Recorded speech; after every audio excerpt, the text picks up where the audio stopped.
प्यारे बच्चों, मैं रजनीश मिश्रा।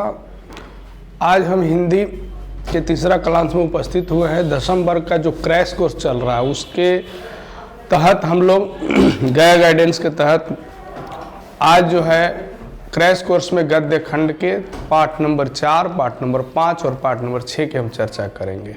पाठ नंबर जो हम 1, 2, 3 की चर्चा किए थे उसमें कुछ कमेंट्स आए हैं कि सर उसको सारांश के तरह पढ़ाइए और बढ़िया समझा के पढ़ाइए, क्वेश्चन इस तरीके, उस पर हम लोग ध्यान दे रहे हैं। लेकिन बच्चों ये तुम जान लो कि बहुत कम समय है, अब समय रहा नहीं। अगर हम विस्तृत तरीके से फिर से अभी से पढ़ना शुरू करेंगे या पढ़ाना शुरू करेंगे, वह परीक्षा उपयोगी नहीं हो पाएगा। इसीलिए हमारा उद्देश्य है कि आपको विस्तृत तरीके से समझाएं। साथ ही जो बोर्ड एग्जाम में प्रश्न आने वाले हैं, चाहे वो वस्तुनिष्ठ प्रश्न हो या लघु उत्तरीय प्रश्न हो या दीर्घ उत्तरीय प्रश्न हो, उसके ऊपर हम लोग चर्चा करें। भाषा की बात है, देखो जो भी हम लोग पढ़ा रहे हैं वह तो लॉन्गेज जो हिंदी का होगा वही होगा, लेकिन लिखते क्रम आप अपने शब्दों में उत्तर दे सकते हैं। इससे किसी प्रकार का कोई मार्क्स कटने का चांस नहीं। आप बखूबी अपने अनुसार थोड़ा बढ़ा के, थोड़ा ज़्यादा, थोड़ा कम उत्तर दे सकते हैं। अगर कोई प्रश्न समझने में दिक्कत होती है उसके बारे में आप बताइए, उसके बारे में कहिए, उस पर हम लोग ध्यान देंगे। फिर भी आज जो हम आपको चैप्टर, और यह भी आपको बता देना चाहते हैं कि पिछले साल जो हम लोग पढ़ाए थे उसके अंदर जो भी चैप्टर आप पढ़ रहे हैं, जिसका आप वस्तुनिष्ठ प्रश्न, लघु उत्तरीय, दीर्घ उत्तरीय प्रश्न पढ़ रहे हैं, उसका वीडियो है पिछले साल का, आप उसको देख सकते हैं। उसको जब जाइएगा तो उसमें पूर्ण रूप से सारांश की चर्चा की गई है, उस पाठ के बारे में विस्तृत बातें की गई है, बताई गई है, साथ लेखक परिचय को भी अच्छे ढंग से समझाया गया है। तो आप उस वीडियो को देख करके और इसको देख करके आप स्पष्ट रूप से सारे विषय को जान सकते हैं, क्योंकि हिंदी में सभी पाठ को पढ़ाया गया है। अब जो है आपको पिछले साल का वीडियो देखना कैसे, आपको पता नहीं चल रहा है तो सीधा यहाँ देखिए, आप देखिए गया गाइडेंस प्रोग्राम, आप YouTube पर जाइए और इसको गया गाइडेंस प्रोग्राम को टाइप कीजिए, वहां पर इस तरीके का लोगो आ जाएगा, बहुत सारे वीडियो उसमें आ जाएंगे। अब हिंदी को हम कहाँ देखें पिछले साल का, चाहे कोई भी सब्जेक्ट को कहाँ देखें, तो यह जो लोगो आप देख रहे हैं इसको आप टच कर देना। उसके अंदर टच जब कीजिएगा तो उसमें वीडियो आएगा, प्लेलिस्ट करके आएगा, बहुत सारे ऑप्शन उसमें आएंगे। आप प्लेलिस्ट पे जाइए, उसको टच कीजिए, उसके बाद उसमें सारे सब्जेक्ट वाइज 10th का, 11th का, 12th का, वहां पर वीडियो आपको मिल जाएगा।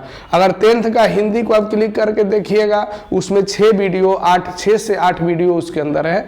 जो चैप्टर आप चाहते हैं देखना उसको आप देख सकते हैं, समझ सकते हैं। ऐसे कमेंट बॉक्स में भी हमने लिखकर बता दिया है।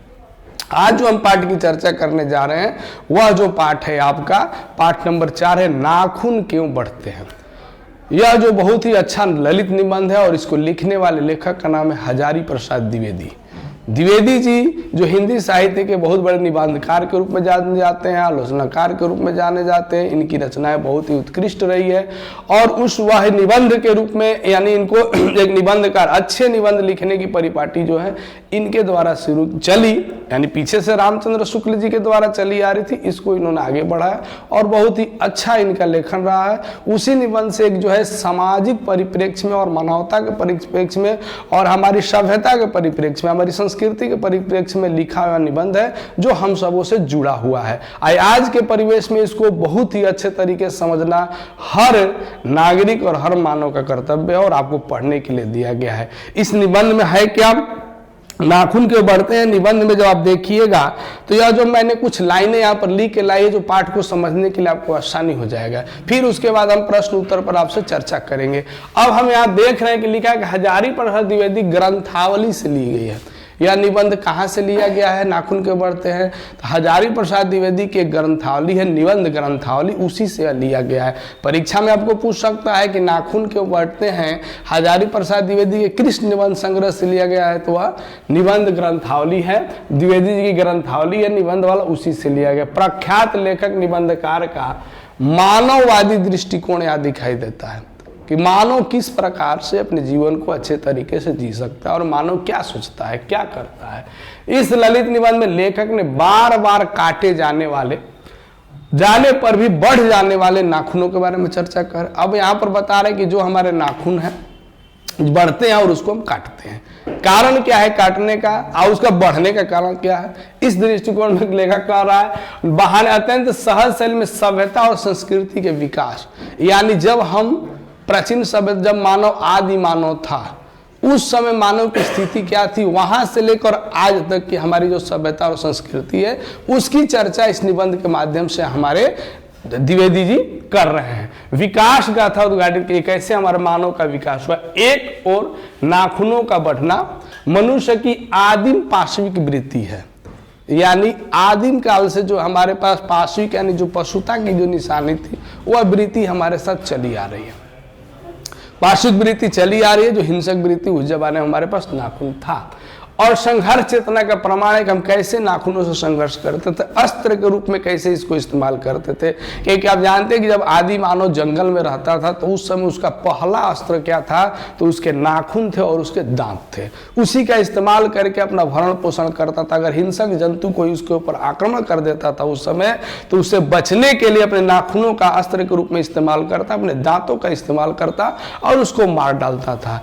इसलिए नाखून वो काटता नहीं था, उसको लेकर कि जैसे जैसे मानव का विकास होते गया, जैसे जैसे अस्त्रों का आविष्कार होते गया, उसके बाद डालियों से अस्त्र बनाया गया, पत्थरों से अस्त्र बनाया गया, साथ ही तुमको हड्डियों से अस्त्र बनाया गया, और इसके इतना विकास हुआ कि उसके बाद लोहे के अस्त्र बनाए गए, फिर बंदूक बने, तोप बने, अणु बम और परमाणु बम। इतना हमने अपने सुरक्षा के लिए व्यवस्था कर लिया है, मानव अपना कार्य कर रहा है। यही सभ्यता के विकास के बारे में बता रहे कि मानव कैसे कैसे पशु से सभ्य नागरिक बना, उसी के बारे में यहाँ पर लेखक हमारे बताने जा रहे हैं। कह रहा है कि गाथा उद्घाटित कर दिखा, एक बार बार काटे रहना, अलंकृत करते रहना मनुष्य के सौंदर्य बोध और संस्कृति चेतना को निपुत करता है। बार बार नाखून बढ़ता है, बार बार उसको काटते हैं, और यहाँ तक कि नाखूनों को सौंदर्य के रूप में सजाया भी जा रहा है। तो यह हमारी सभ्यता की निशानी कि हम अपने आप को सभ्य मानव मान चुके हैं, और सभ्यता सभ्य के रूप में हम अपने जो भी असभ्य जो हमारे चिन्ह थे उसको हम बढ़ने देना चाहते नहीं है। लेखक यहाँ बता रहे हैं।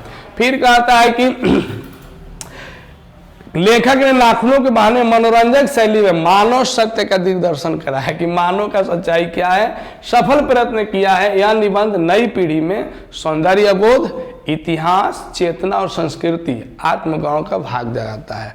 अब यहाँ पर मोटे तौर में इस निबंध में है क्या, लेखक कह रहा है कि मानव जो है वह अपने नाखूनों को काट कर यह तो बताना चाहता है कि मैं सभ्य हो गया। अब हमारे पास वह जो पाशविक वृत्ति थी वह समाप्त हो गई। अब हम लोग जो है सही रूप में प्रेम, अहिंसा और सहानुभूति के साथ जीने वाले मानव हैं। लेकिन यह नाखून हमारा बार बार बढ़ के हमें बढ़ाता रहा है, क्योंकि 3 गुण हमारे गए नहीं। क्योंकि यह भी है कि मानव पहले जानवर था, यानी हम लोग बंदरों के जाति से आए हैं। लेकिन जो जानवरों की प्रवृत्ति है वह क्या भाई, बालों का बढ़ना, नाखूनों का बढ़ना, पलकों का बार बार गिरना, यह जो प्रवृत्ति हमारे अंदर वृत्ति रही है, जो जन्मजात है, यह जाने वाली नहीं है। पूछ तो लेखक कहता है कि चला गया, लेकिन यह गया नहीं, क्योंकि अभी भी बढ़कर हमें बताता है कि आज भी हमारे अंदर वह पशुता की निशानी हमारे पास है। लेकिन मानव कहता है कि मैं तुम्हें बढ़ने दूंगा नहीं, इसको काट रहा है। इसी के साथ लेखक कह रहा है कि मानव जो है वह प्राचीन काल की परंपरा को तो छोड़ते जा रहा है, नवीनीकरण पद्धति को अपनाते जा रहा है, विकास की तरफ आगे तो बढ़ते जा रहा है। लेकिन यहाँ पर कहते हैं कि लेखक का बताने का दृष्टिकोण यह है कि सारे पुराने जो हैं बेकार नहीं और सारे अच्छे अच्छे नहीं है। क्योंकि कालिदास ने कहा था कि जो पुरानी चीजें हैं सभी वह बेकार नहीं है, उसको भी अपनाना है मनुष्य समझ करके, और जो नए चीजें हैं उसको भी अपनाना है, जो अच्छे चीजें उसे ग्रहण करना है, जो बुरे चीजें उसको छोड़ देना है। यह सभ्यता के साथ ही लेखक कह रहा है कि मानो तो कह रहा है कि मैं नखहीन नख वाला जंतु नहीं रहा, विषैला माने इस प्रकार से मैं आक्रमणकारी नहीं रहा, हिंसक नहीं रहा, लेकिन मानो जो है अपने नाखूनों काट कर इतना बड़ा हिंसक हो गया है कि यहाँ पर लेखक बता रहा है कि पहले तो मानव अपने नख के कारण, क्योंकि प्राचीन काल में अगर नख काटा जाता था तो उसके माता पिता डांटते थे क्योंकि यही उसका अस्त्र था।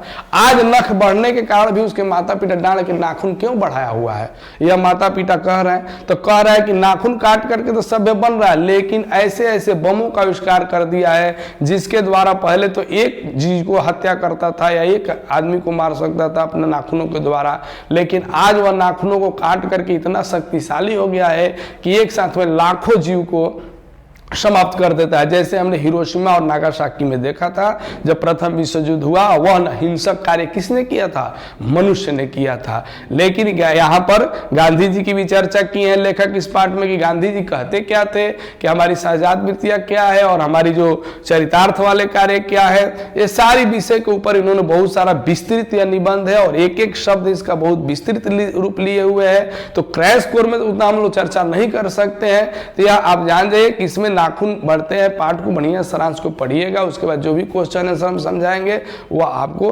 ध्यानपूर्वक समझना होगा और जानना होगा। आगे हम आते हैं इसके अंदर जो वस्तुनिष्ठ प्रश्न आपको पूछने वाले हैं। बहुत सारे वस्तुनिष्ठ प्रश्न आपको लेखक परिचय से पूछे जाएंगे। लेखक परिचय से यानी लेखक का जन्म, लेखक की मृत्यु, लेखक का गांव, लेखक की प्रमुख रचनाएं, ये सब आपको याद रखना ही रखना है। ऐसे हम लोग कुछ इंपॉर्टेंट, क्रैश कोर्स में सिर्फ इंपॉर्टेंट की चर्चा होगी, विस्तृत चर्चा नहीं होगी, आपको जान लेना है। तो हम लोग इंपॉर्टेंट जो भी परीक्षाओं पर होगी उसकी हम चर्चा करने के लिए उपस्थित हुए हैं। उसी के दरमियान यहाँ पहला जो क्वेश्चन आपको दिखाई दे रहा है, लिखा है कि अशोक के फूल किसकी रचना है। अशोक का फूल एक जो है निबंध है और यह किसने लिखा है। तो अब आप जान लीजिए कि यह आपको परीक्षा में जरूरी कि सिर्फ नाखून क्यों बढ़ते हैं पाठ के लेखक का नाम पूछ सकता है, इन्हीं के प्रमुख रचनाओं से पूछ सकता है। यानी अशोक के फूल किसने लिखा है, तो यहाँ पर 4 ऑप्शन आपको दिया गया है। हजारी प्रसाद द्विवेदी, रामधारी सिंह दिनकर, प्रेमचंद और रामविलास शर्मा। अब आपको समझना होगा कि रामधारी सिंह दिनकर की तो कोई रचना हमको नहीं लग रहा पढ़ना है, आपको प्रेमचंद का भी नहीं पढ़ना है, रामविलास शर्मा का भी नहीं पढ़ना है, लेकिन पढ़ना किसका भाई? तो हजारी प्रसाद द्विवेदी जी का पढ़ना है। तो जान लीजिए अशोक का फूल किसने लिखा है, तो हजारी प्रसाद द्विवेदी ने लिखा है। अगला जो है आपको हिंदी साहित्य का आदिकाल के रचनाकार कौन है, यानी आदिकाल। यहाँ एक इनकी और लिखी हुई हिंदी साहित्य का आदिकाल, यह भी इनका एक निबंध है और हिंदी साहित्य के इतिहास से जुड़ा हुआ है। यह कह रहा है कि आदिकाल के बारे में लिखने वाले लेखक का नाम क्या है। तो फिर 4 ऑप्शन आपको मिलेगा, नरेंद्र बिलोचन शर्मा, हजारी प्रसाद द्विवेदी, देवेंद्र नाथ शर्मा और रामविलास शर्मा। तो इसमें कौन सा उत्तर करेक्ट है? हजारी प्रसाद द्विवेदी। हम बार बार यह कह रहे हैं कि जब भी आप वस्तुनिष्ठ प्रश्न लिखें, प्रश्न को पूरा पढ़ें और 4 ऑप्शन को भी पूर्ण रूप से पढ़ें। अगला जो क्वेश्चन है, नाखून क्यों बढ़ते हैं में बूढ़े ने सबसे बड़ी चीज किसे मानता है। बूढ़ा कौन है? यहाँ पर बूढ़ा गांधी जी को बताया गया है कि गांधी जी ने सत्य, अहिंसा, प्रेम, सौहार्द की बातें की, लेकिन जो प्रेम, अहिंसा और सौहार्द की बात करने वाला है उसके विरोधी बहुत सारे हैं, उनकी बातों सब उनको समझ में नहीं आती है। इसमें गांधी जी ने सबसे ज्यादा किस पर जोर दिया है, किस विषय पर चर्चा है, किस चीज को माना है? प्रेम को माना है, क्रोध को माना है, भय को माना है, घृणा को माना है। तो घृणा गांधी जी तो चर्चा करते ही नहीं है, भय उनके पास है ही नहीं, क्रोध भी नहीं है, तो है क्या भाई? तो प्रेम, सबसे ज्यादा उन्होंने प्रेम पर जोर दिया है कि मानव मानव से प्रेम करे, मानव से क्यों, सभी जीव जंतुओं से प्रेम करे। फिर चौथा क्वेश्चन यहाँ है कि लेखक के अनुसार मनुष्य के नाखून किसके जीवंत प्रतीक है?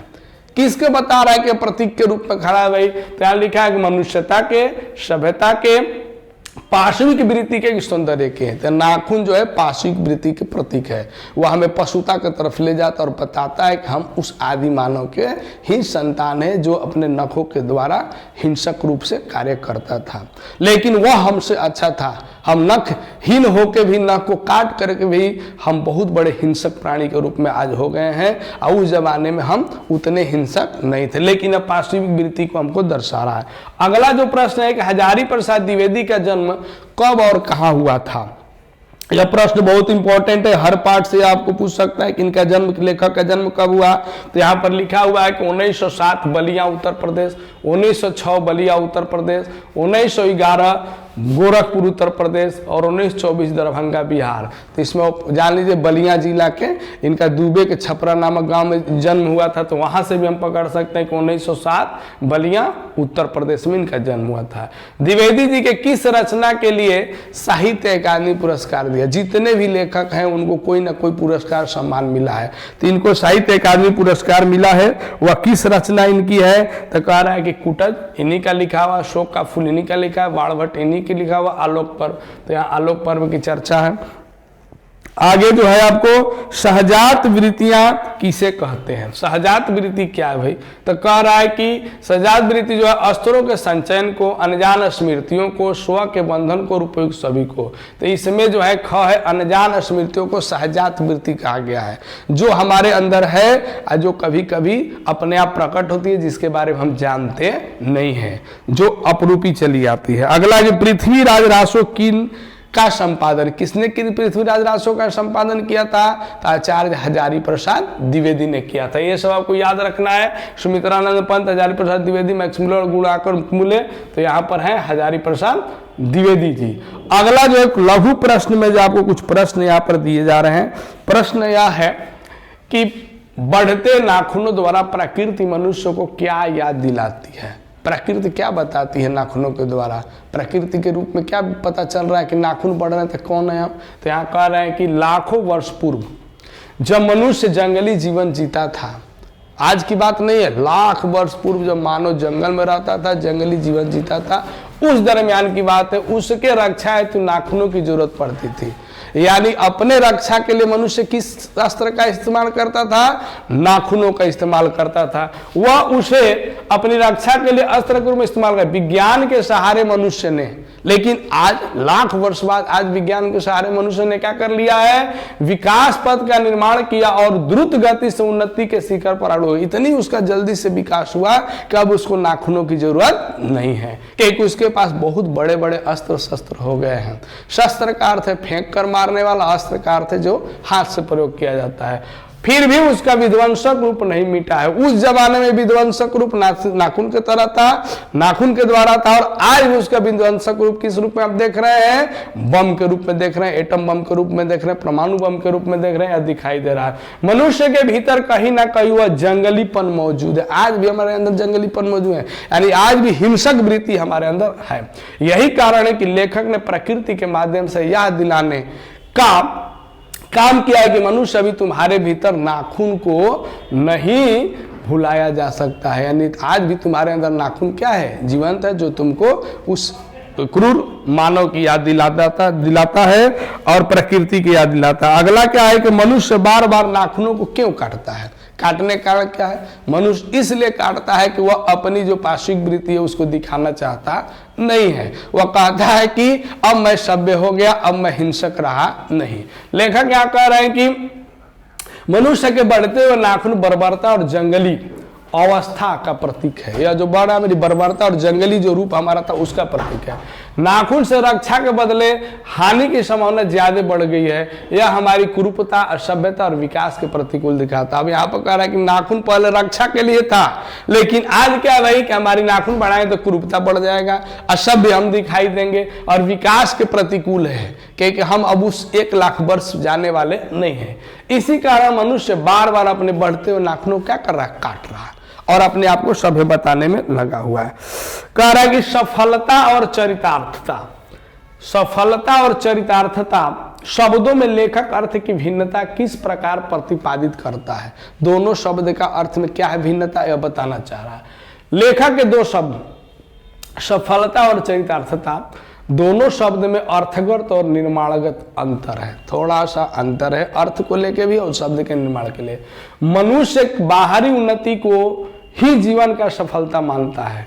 मानव कहता है कि हम सफल कब होते हैं, जो बाहरी हमारा जब विकास होता है उसे मानव अपने आप को सफल मान लेता है। जो भी बाह्य वस्तु उसके पास आती है, जो भी वह निर्माण करता है, उसको वह सफल मान लेता है। जबकि बाहरी आचार विचार से ज्यादा महत्वपूर्ण भीतरी है। बाहर के विकास से ज्यादा किसका विकास करना, अपनी आंतरिक विकास करना है, भीतरी विकास करना है। भीतरी राग द्वेष से मुक्त होना, जो हमारे अंदर राग है, लोभ है, लालच है, द्वेष है, घृणा है, ये सब से हमें मुक्ति पाना है।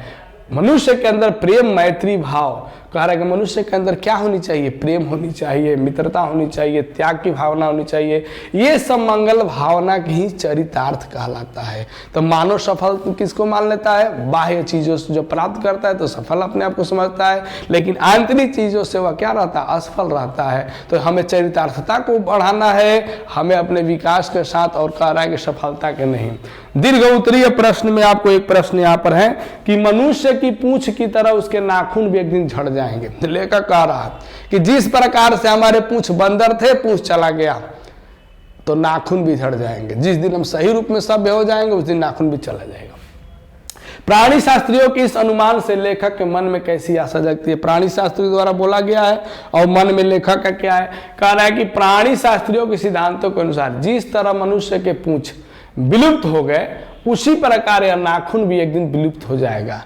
प्राणी शास्त्री बताए हैं बात को। लेखक को लगता है कि जिस दिन यह नाखून झड़ जाएंगे उस दिन से मनुष्य की पशुता खत्म हो जाएगी। लेखक कह रहा है कि जब हमारे पूंछ चला गया तो कुछ पशुता हमारी कम हुई, आज जब नाखून चले जाएंगे तो पूर्ण रूप से हम चले जाएंगे। अब बाल भी झड़ रहे हैं, बाल भी जा रहे हैं, यही यानी हम अब मनुष्यता की तरफ चल रहे हैं। पशुता से किस तरफ चल रहे हैं? मनुष्यता के तरफ चल रहे हैं। कह रहा है कि खत्म हो जाएगा, वह विध्वंसक अस्त्र शस्त्रों का उपयोग बंद कर देगा। और जिस दिन हम मनुष्य बन गए उस दिन हम विध्वंसक अस्त्र शस्त्रों का निर्माण करेंगे नहीं। बृहत्तर जीवन में अस्त्र शस्त्रों का बढ़ने देना मनुष्य की अपनी इच्छा की निशानी है। और बहत्तर जीवन में क्या हो रहा है कि निशानी बता रहा है कि नहीं हमारे पास हम शक्तिशाली है। सारे दुनिया के देश अपने अस्त्रों शस्त्रों की होड़ में लगे हुए हैं और अपने आप को विश्व विजेता और सर्वशक्तिमान बताने में लगे हुए हैं, जो मानव के लिए कहीं से उचित नहीं है। इसमें उसकी व्यक्तिगत महत्वाकांक्षा छिपी हुई है। मनुष्य में घृणा जन्मजात गुण है। कह रहा है कि मनुष्य का घृणा किसका सा गुण है? जन्मजात, जन्म से उसके अंदर आता है। यह पशुता का द्योतक और घृणा किसका द्योतक है? पशुता की निशानी, पशु का। दूसरी ओर अपने को संयत रखना, दूसरे के मनोभावों का आदर करना मनुष्य का स्वभाव। और एक भी गुण मनुष्य के अंदर का अपने आप को संयम करता है, दूसरों को आदर देता है और उसका स्वभाव है। यहाँ पर लेखक यही बताना चाहे हैं कि किस प्रकार से लेखक पूछ के बारे में बता रहे थे। हमको ऐसा उम्मीद है कि आप जो भी प्रश्न इस पाठ से आएंगे आप उसको लिख पाएंगे। अगला जो हमारा पाठ है नागरी लिपि। नागरी लिपि अभी एक निबंध पाठ है। इसका लेखक का नाम है गुणाकर मूले जी हैं। यह इनका महाराष्ट्र में जन्म हुआ गुणाकर मूले जी का। नागरी लिपि क्या है? जैसे जैसे मानव का विकास हुआ वैसे वैसे भाषा का विकास हुआ। पहले हमारी भाषा जो थी मौखिक भाषा थी और हम लोग अपने विचारों को बोल करके प्रकट करते थे। कोई भी विचार को हम क्या करते थे? आदान प्रदान के लिए मौखिक श्रुति और स्मृति के माध्यम से हमारा काम चलता था। ले उस समय हमारे जो भाषा के लिखने का जो तरीका था बार बार बदलते रहता था। अक्षरों की जो चीज़ें थी सही ढंग से हम प्रयोग नहीं कर पाते थे। लेकिन जब से लगभग लेखक इसमें बता रहे कि नागरी लिपि जब 200 वर्ष पहले जब टाइपिंग की व्यवस्था आ गई, जब टाइप किए जाने लगे अक्षर, उस समय से हमारी जो नागरी लिपि की जो अक्षरों की जो बिखराव था वह एक जगह आकर के एकत्रित हो गया और हम सही रूप में अपने विचारों को लिख करके प्रकट करने लगे और एक जगह उसको इकट्ठा करने। तो वही जो नागरी लिपि है जिसको हम देवनागरी लिपि के रूप में भी जानते हैं उसकी चर्चा कर रहे हैं। तो देवनागरी लिपि आप जान लीजिए कि जो हमारे यहाँ 3 भाषा सूत्र त्रिभाषा सूत्री कार्यक्रम चल रहा है, यानी हर बच्चों को 3 भाषा पढ़ना ही पढ़ना है। तो एक हमारी भाषा जो है हिंदी, दूसरी संस्कृत और तीसरा अंग्रेजी है। तो हिंदी भाषा किस लिपि में लिखी जाती है? देवनागरी लिपि में लिखी जाती है। संस्कृत भाषा भी किस लिपि में लिखी जाती है? देवनागरी लिपि में लिखी जाती है। लेकिन अंग्रेजी भाषा किस लिपि में लिखी जाती है? वह देवनागरी लिपि नहीं, वह रोमन लिपि है, क्योंकि वह हमारे देश की नहीं विदेशों से आई हुई है अंग्रेजी। ऐसे हमारे देश में बहुत सारी भाषाएं बोली जाती है लेकिन सभी भाषाओं का अलग अलग लिपि है। लेकिन कुछ जो हमारी भाषाएं हैं जो देवनागरी लिपि के अंदर आती हैं, जैसे कि मराठी है और आपको हिंदी है, संस्कृत है, साथ ही आपको गुजराती भी कुछ नजदीक है, कुछ आपको बंगला भी इसके नजदीक माना जाता है।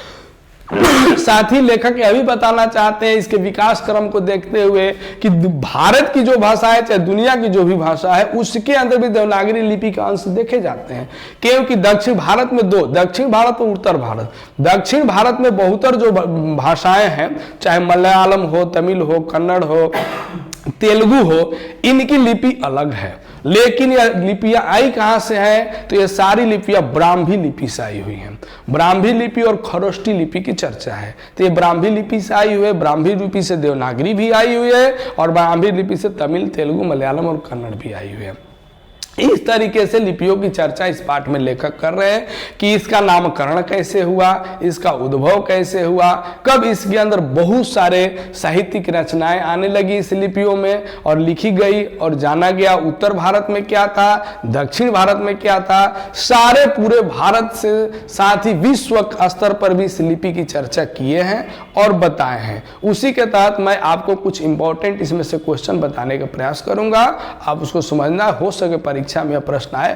और सारे आपको प्रश्नों को पढ़ना होगा, जानना होगा, लेकिन कुछ प्रश्न जो हम लोग बता रहे हैं इस पे थोड़ा विशेष आपको ध्यान देना होगा। तो इस पाठ में कह रहे हैं, देखो यहाँ लिखा कि प्रस्तुत निबंध गुणामूल्य की पुस्तक भारतीय लिपियों की कहानी से लिया गया। या क्वेश्चन आपको पूछ सकता है कि यह जो लिपि है, नागरी लिपि जो पाठ है, यह किस पुस्तक से लिया गया है? तो भारतीय लिपियों की कहानी से लिया गया है। इसमें हिंदी की अपनी लिपि नागरी या देवनागरी, हिंदी को नागरी लिपि भी कहा गया है और देवनागरी लिपि जो हिंदी भाषा लिखी जाती है, जिस लिपि में विकास की रूपरेखा स्पष्ट की है। यहाँ हमारी लिपि की प्राचीनता, व्यापकता और शाखा विस्तार का प्रवाहपूर्ण शैली में प्रमाणिक आख्यान प्रस्तुत किया गया, प्रमाण दिया गया कि कैसे यह लिपि का नामकरण हुआ, कैसे यह लिपि आई और किस तरीके से इसका विकास हुआ, इस निबंध में बताया गया है। तकनीकी बारीकियों और विवरणों से बचते हुए लेखन निबंध को बोझिल नहीं होने दिया है। ऐसा नहीं कि पढ़ते पढ़ते मन उब गया, ऐसी बातें इसके अंदर नहीं है।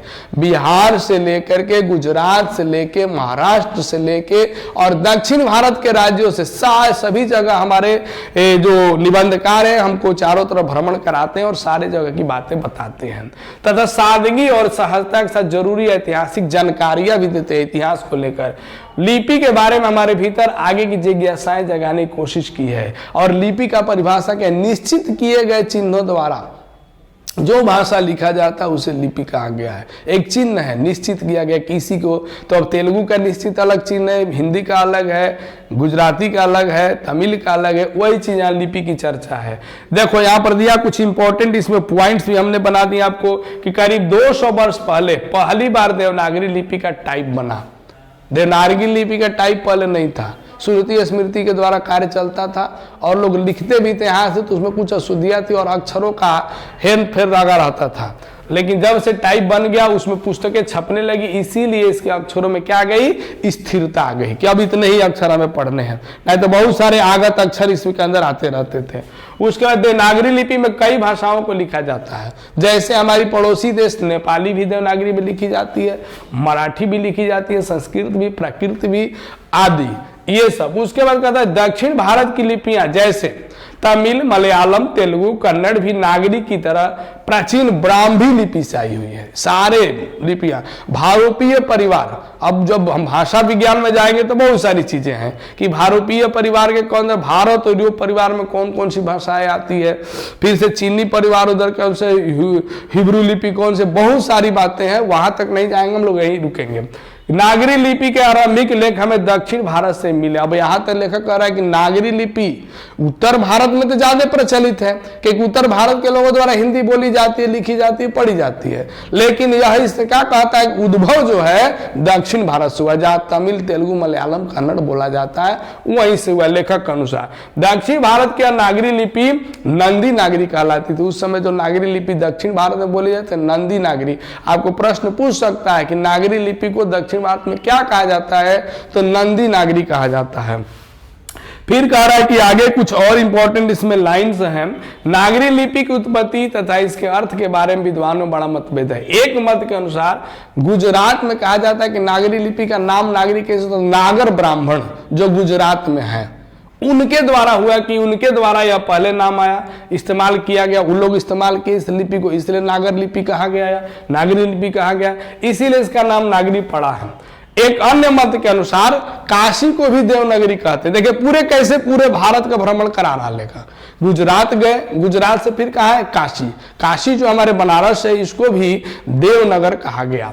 कह रहा है कि देवनागरी कही गई, इसीलिए काशी में प्रयुक्त लिपि का नाम क्या हो गया, देवनागरी, क्योंकि काशी बनारस में हम हिंदी देवनागरी लिपि का पूर्ण रूप से प्रयोग करते हैं, चाहे वह संस्कृत हो या हिंदी हो या प्राकृत हो।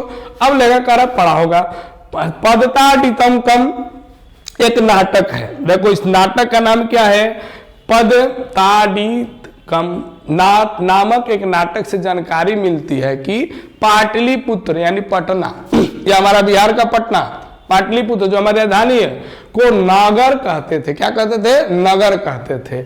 हम यह जानते हैं कि स्थापित की उत्तर भारत के एक विशेष शैली को नागर शैली भी कहते हैं। नागर शैली हमारे यहाँ विक्रमादित्य का व्यक्तिगत नाम देव था, इसीलिए गुप्तों की राजधानी पटना को देवनगर कहा जाता होगा। और देवनगर की लिपि होने से उत्तर भारत की प्रमुख लिपि के बाद में देवनागरी नाम दिया गया। हो सकता है कि देवनगर कहा जाता था पटना को, क्योंकि वह विक्रमादित्य की राजधानी थी, इसीलिए इस लिपि का नाम क्या पड़ गया? देवनागरी। 3-4 मत दिए गए, बताए गए, लेकिन यह सिर्फ एक मत हुआ। इसके ऊपर कभी लेखक कहता है, फिर कहता है कि 12वीं सदी के बाद हम उत्तर भारत के सभी हिंदू शासकों को देवनागरी लिपि का इस्तेमाल करते हुए देखते हैं। कारण 12वीं सदी के बाद से ही, आज की बात नहीं है, 12वीं सदी के बाद मुसलमानों के आक्रमण से पहले पूरे हिंदू जो राजा थे देवनागरी लिपि का इस्तेमाल करना शुरू कर दिए थे।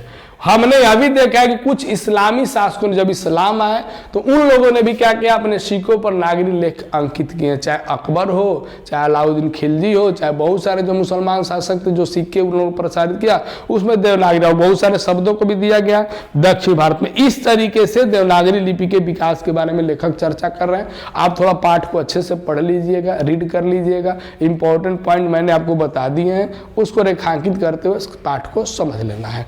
अब इसके अंदर छोटे छोटे प्रश्न आपको हैं कि हिंदी किस लिपि में लिखी जाती है? सिंपल सा है, आपको परीक्षा में पूछ सकता है कि हिंदी की लिपि क्या है, या आपको दिया रहता है कि देवनागरी लिपि में किस भाषा में पूछ रहा। आप तो हिंदी अंग्रेजी भाषा, पहले लिपि में पूछता था कि किस लिपि में लिखोगे, रोमन लिपि में लिखोगे अपने उत्तर, या देवनागरी लिपि में लिखो, तो वहां देवनागरी होता था। हिंदी की लिपि क्या है? देवनागरी है। संस्कृत की लिपि क्या है? देवनागरी है। प्राकृत की लिपि क्या है? देवनागरी है। नेपाली की लिपि क्या है? देवनागरी। ऐसे हमारी बहुत सारी भाषाएं, मराठी भी देवनागरी लिपि में लिखी जाती है।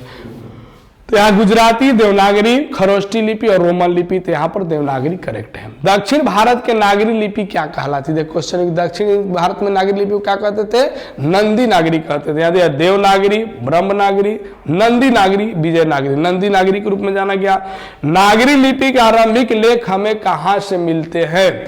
नागरी लिपि के जो आरंभ में मिले, कहां से मिले? उत्तर भारत में मिले, दक्षिण भारत में मिले। अब यहां कह रहा है कि पूर्वोत्तर भारत से, दक्षिण भारत से, पश्चिमी भारत से, उत्तरी भारत से। तो आपको यहां पर प्रारंभ में कोई पश्चिम भारत यानी गुजरात की चर्चा होती है कि नागर लिपि से वहां प्रकट हुआ, लेकिन दक्षिण भारत से भी है। आगे जो है आप इसको देख लीजिएगा इस प्रश्न को, तो उत्तर भारत में नागरी लिपि के लेख कब से मिलने लगे? कब से मिला? 8वीं सदी, 6ठी सदी, 9वीं सदी, 4थी सदी, 8वीं सदी से। हिंदी के आदि कवि कौन है? अब आदि कवि के रूप में हम वाल्मीकि को चर्चा होती है, लेकिन वाल्मीकि ने हिंदी भाषा के बारे में पूछा, संस्कृत भाषा के वाल्मीकि, कंफ्यूज नहीं होना है। तो आदि कवि के रूप में किसको कहा गया है? तो यहाँ पर आपको सरहपाद यहाँ ऊपर चला गया। हिंदी के आदि कवि चंद बरदाई, जो हिंदी साहित्य के पहला पृथ्वीराज आसो लिखे थे। अमीर खुसरो भी हैं, अच्छे कवि। बिहारी लाल भी हैं, तो रीतिकाल के हैं। सरहपाद आदि काल के कवि, यानी चंद बरदाई से पहले सरहपाद जो थे, इनकी एक रचना थी, दोहावली थी या कुछ उसके अंदर था, उसी में यह प्रकट हुआ, या तिब्बत में जाके मिला था यह चीज। फिर कह रहा है कि गुप्त काल से किस लिपि का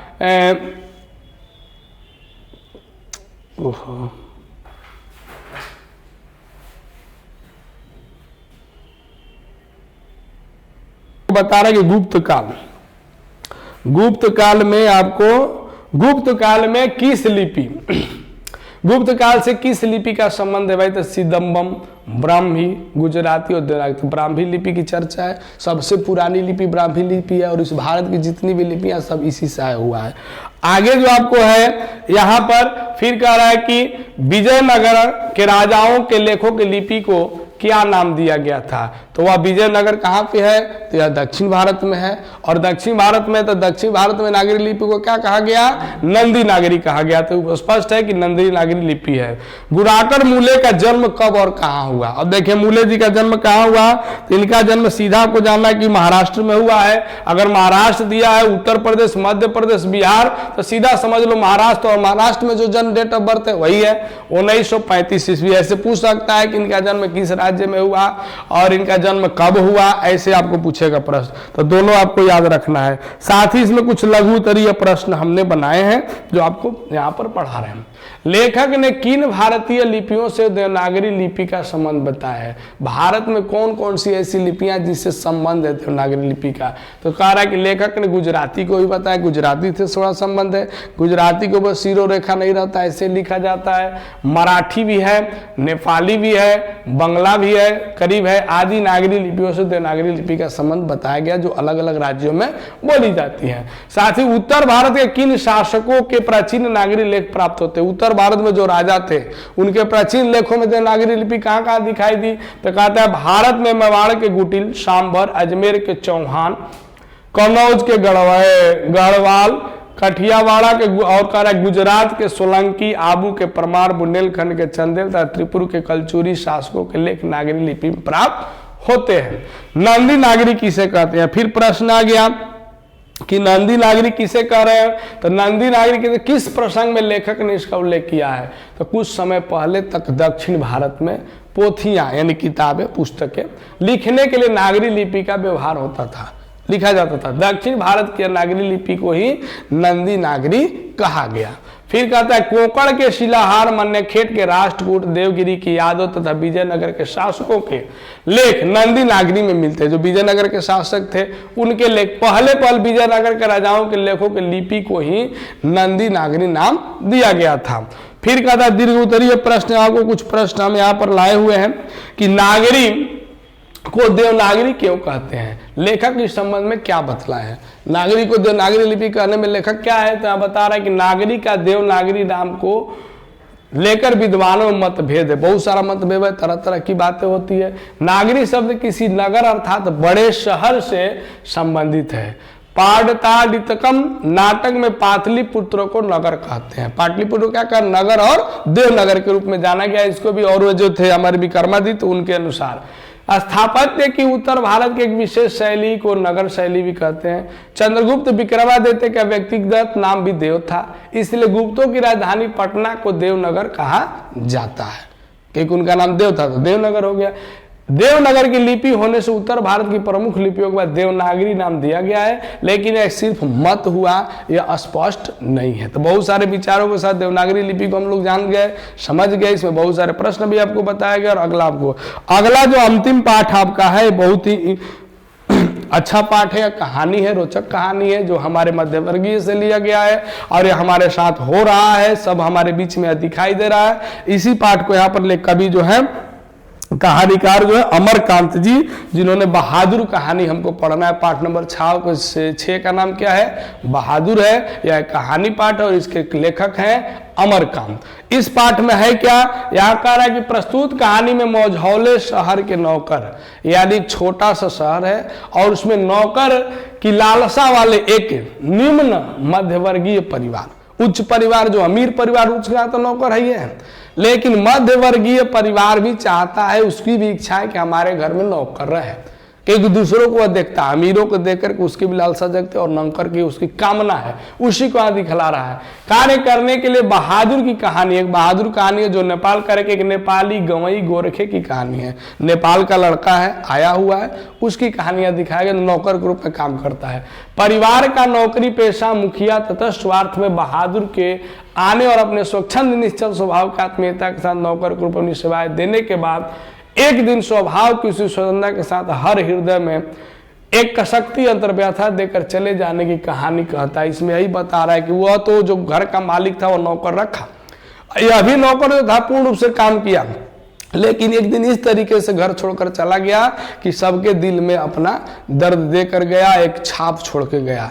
जो मध्यवर्गीय परिवार में जो चीज दिखाई दे रहा है उस पर बता रहा है। लेखक घर में भीतर और बाहर के यथार्थ को बिना बनाई सवारी सहज परिभाषा यह कहानी पूरे सरल भाषा में लिखा गया। इसमें किसी प्रकार का दिखावा नहीं, बनावट नहीं, शब्दों की कठिनाई नहीं है, सरल तरीके से इस कहानी को लिखा गया है। बयान हिंदी कहानी में एक नए नायक को कहानी प्रतिष्ठित करता है, एक नए नायक के रूप में दिखाया गया जो बहादुर नौकर के रूप में है।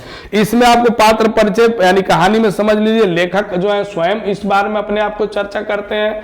निर्मला जो है लेखक की पत्नी, आपको परीक्षा में पूछ सकता है कि निर्मला किस कहानी के पात्र है, तो निर्मला जो है बहादुर की है। साथ ही बहादुर जो है एक नौकर है जो नेपाल से आया है, 12-13 साल का लड़का है, और एक किशोर है जो लेखक का बेटा है जो इस कहानी में मुख्य किरदार के रूप में वह भी है। यहाँ पर बता रहा है कि यह जो नौकर है जो आया हुआ है, आपको प्रश्न भी पूछ सकता है कि बहादुर का रूप रंग कैसा था, उसके बारे में वर्णन कीजिए। तो लिखा है कि 12-13 वर्ष का ठिकना, चकैत शरीर, एकदम मजबूत, छोटा था, गोरा रंग और चपटा मुंह भी चपटा हुआ था उसका। वह सफेद नेकर, आधी बांह की सफेद एक पैंट पहना था सफेद रंग का, और आधी बांह की सफेद कमीज और भूरे रंग का पुराना एक जूता पहना था। गले में एक रुमाल बांधा था जिसे नेपाली लोग बांधते, और एक टोपी भी था उसके पास।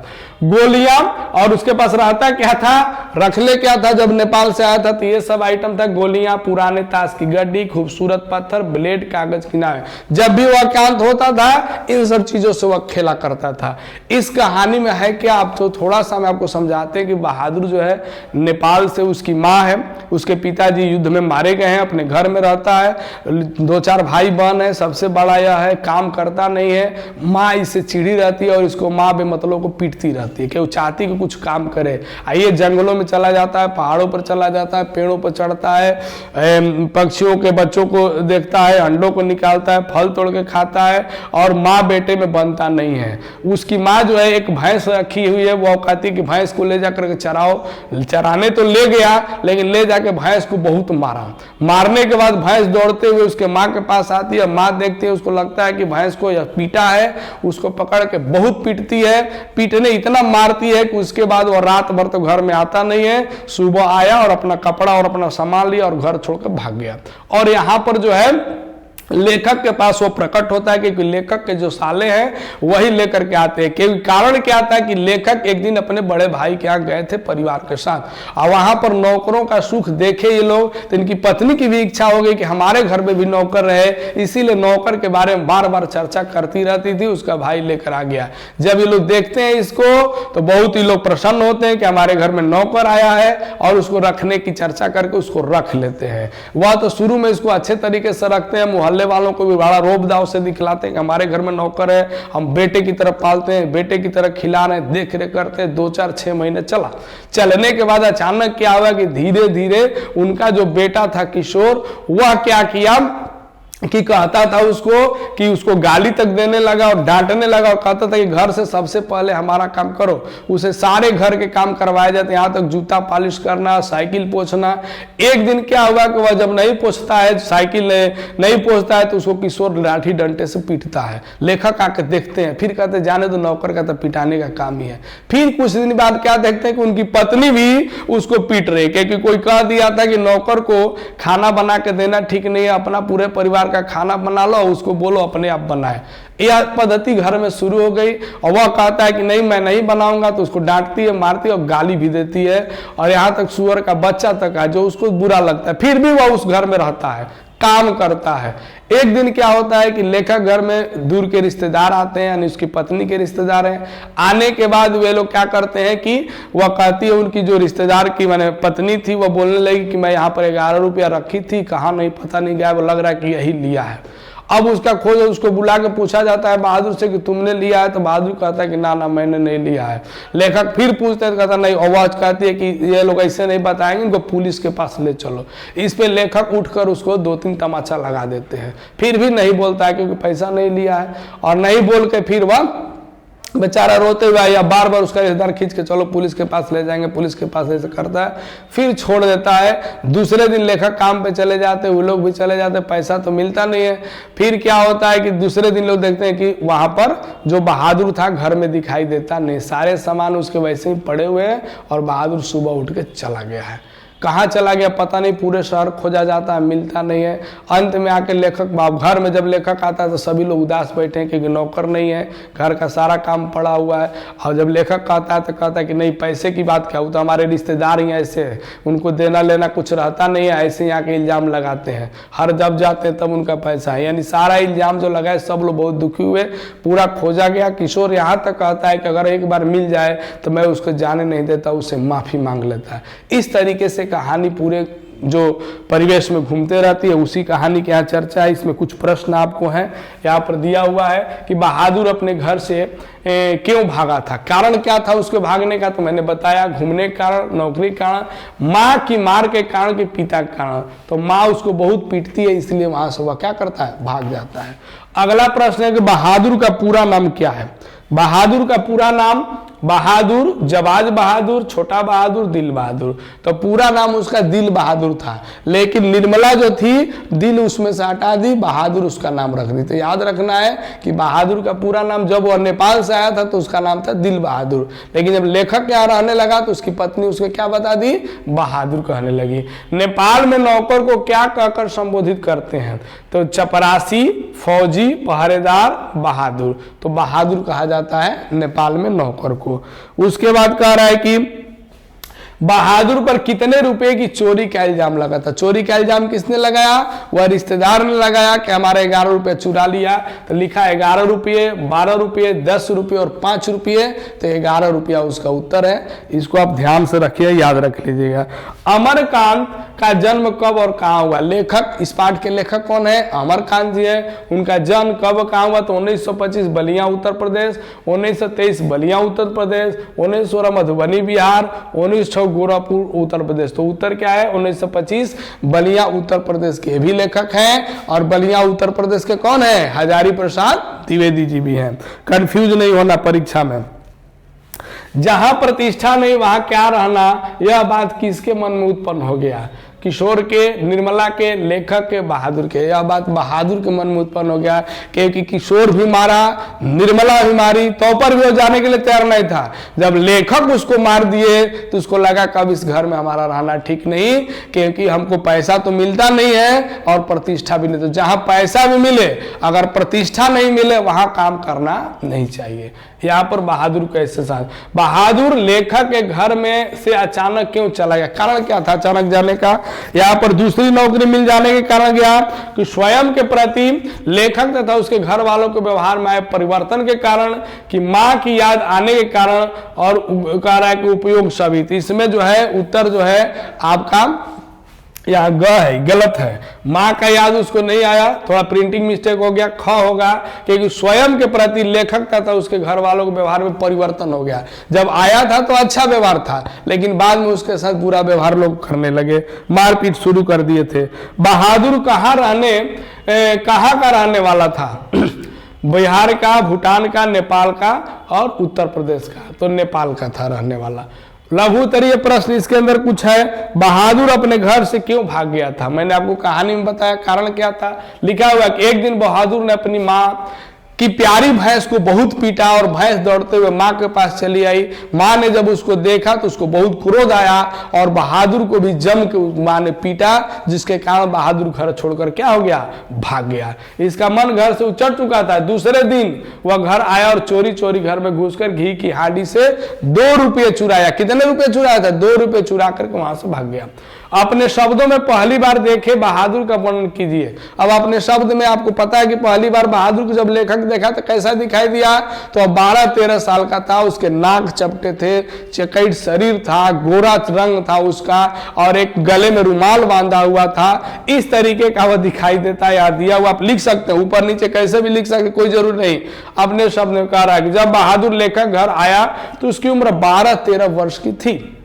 उसका कद ठिकना, चकैट था, रंग गोरा, मुंह चपटा था, वह सफेद नेकर, आधी बाकी सफेद कमीज, नेकर करके पैजामा है, भूरे रंग का पूरा जूता पहने था। उसके गले में स्काउटों की तरह एक रुमाल बंधा हुआ था, रुमाल बांधता नेपाल।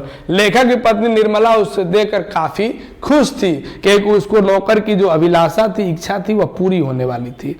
अब कह रहा है कि बहादुर के चले जाने पर सबको पछतावा क्यों होता था? देखो बस बहादुर जो चला गया तो लोग को पछतावा क्यों हो रहा है? कारण क्या है भाई? बहादुर के चले जाने के बाद विश्वसनीय नौकर का अभाव हो गया, उतना विश्वासी नौकर मिलेगा नहीं, क्योंकि बेचारा कुछ भी नहीं, हंस बोल के सबका काम करता था, मार खा के भी काम करता था, लेकिन अंत में उसको लगा कि सब लोग पीट रहे हैं, यहाँ तक कि लेखक भी उसको पीट दिए, इसलिए दुखी होकर छोड़ दिया। वह हंसमुख था, मिलनसार था और मेहनती नौकर था। वह सदैव सेवा में तत्पर रहता था, कभी जी नहीं चुराता, वह कामचोर नहीं था। बहादुर अपना सामान भी छोड़कर चला गया, कुछ लेके भी नहीं गया, और जो उसका था वो भी उनको दे के गया। इससे उसकी ईमानदारी, कर्तव्य निष्ठा, त्याग की भावना झलकती। यानी अगर चोर रहता, 11 रुपया चुरा तो घर से और सारा सामान चुरा के ले जाता, साथ ही कुछ नहीं तो अपना तो सामान ले जाता, सब कुछ इनको दे के चला गया, झलकती है। और जितना दिन काम किया उसका मेहनत आना भी लिया नहीं। यही कारण है कि सभी लोगों को उसके चले जाने पर पछतावा होता है कि इतना अच्छा नौकर हम लोग छोड़ दिए, ईमानदार, ऐसा दूसरा मिलेगा कहाँ? एक दीर्घोत्तरीय प्रश्न आपको 5 मार्क्स में पूछ सकता है। 5 मार्क्स में बोर्ड एग्जाम में 2 ही प्रश्न आएंगे, 2 में 1 आपको लिखना रहेगा जो अंत में है।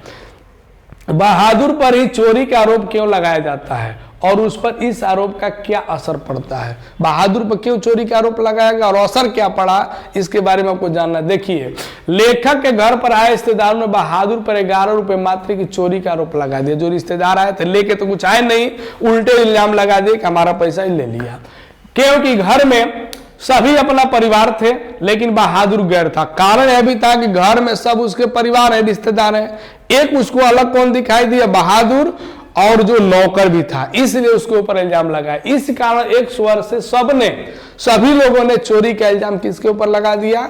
बहादुर पे लगा दिया।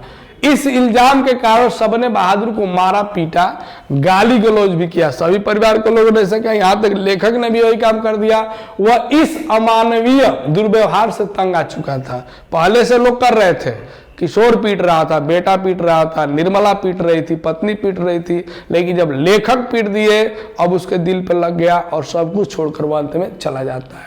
एक दिन सिर उठाते गिर कर टूट गया, सील भी उठाया था, इस कारण वो और भी डर गया। इन्हीं सब कारणों से बहादुर लेखक का घोड़ छोड़कर चला गया है।